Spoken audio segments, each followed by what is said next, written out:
এভাবে পরোটা বানালে পরোটা হবে সফট আর দীর্ঘ সময় থাকবে টাটকা।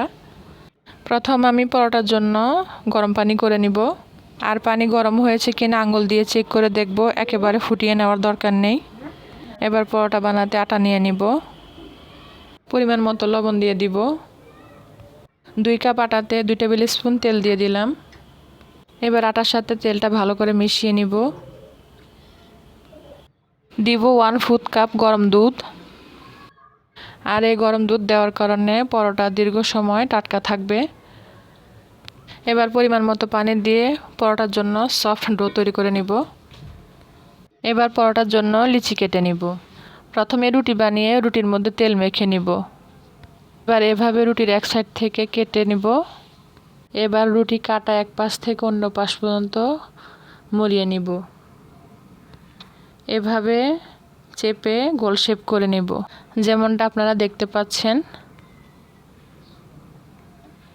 ব্যাস এভাবে আমি পরোটা বানিয়ে ভেজে নেব। পরোটার এক পাশ হয়ে আসলে অন্য পাশ উল্টে তেল দিয়ে ভেজে নেব। চাইলে ঘি বা বাটার দিয়েও ভাজা যাবে।